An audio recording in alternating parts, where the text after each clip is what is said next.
Little इमैली और उसकी बली की मेहरबानी। एक दफ़ा का जिक्र है, एक छोटे दिलकश गांव में एक नन्ही लाड़की इमैली रहती थी। वो अपने गांव में अपनी मेहरबानी और नरम दिल के लिए मशहूर थी। इमैली को जानवरों से बहुत मोहब्बत थी, खास तौर पर अपनी बली विस्कर्स से। विस्कर्स एक फुल्फी सफ़ेद बली थी जिसकी चमकदार सब्ज आंखें थीं और वो बहुत शरारती थी। दोनों हमेशा साथ रहते, गांव की सैर करते, बाग में खेलते और रात को एक साथ सोने चले जाते। एक खुशगवार खिज़ां की दोपहर इमैली और विस्कर्स बाग में खेल रहे थे और गिरते हुए पत्तों के दरमियान मस्ती कर रहे थे।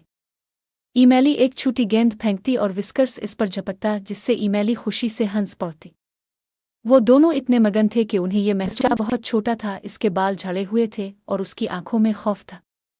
वो भूखा और सर्दी से कांप रहा था। जब इमैली ने बली के बच्चे को देखा तो इसका दिल हमदर्दी से भर गया। ए विस्कर्स, देखो, ये बेचारा बली का बच्चा हमारी मदद का मोहताज है, इमैली ने कहा। इमैली आहिस्ता से बली के बच्चे के करीब गई ताकि वो डर न जाए। वो झुककर उसके पास बैठ गई और नरमी से बोली, डरो मत छोटे, मैं तुम्हें नुकसान नहीं पहुंचाऊंगी। पहले तो बली का बच्चा हिचकिचाया, मगर फिर वो इमैली की गर्मजोशी और मेहरबानी की तरफ खींचा चला आया। इमैली ने नरमी से बली के बच्चे को उठाया और इसे अपने सीने से लगा रहा था। हमें इस बली के बच्चे की मदद करनी होगी, विस्कर्स, इमैली ने कहा।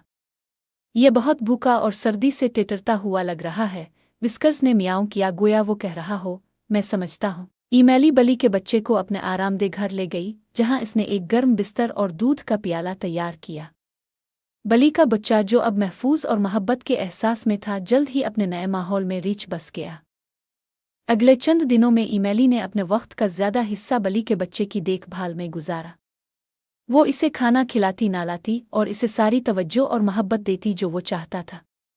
विस्कर्स, जो शायद हसद महसूस कर सकता था, इसके बजाय बली के बच्चे का मुहाफिज और दोस्त बन गया। वो दोनों एक साथ खेलते, अपना खाना बांटते और साथ साथ सोते। दिन गुजरते गए और बली का बच्चा मजबूत और खुशहाल हो गया।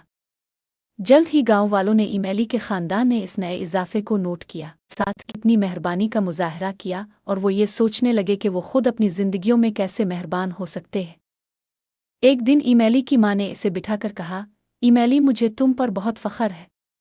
तुमने हम सबको एक कीमती सबक सिखाया है कि मेहरबानी और मोहब्बत वो सबसे अहम चीज़ें हैं जो हम न सिर्फ इंसानों बल्कि तमाम जानदारों को दे सकते हैं। इमैली ने मुस्कुराते हुए कहा और दिल में एक गर्मी महसूस की।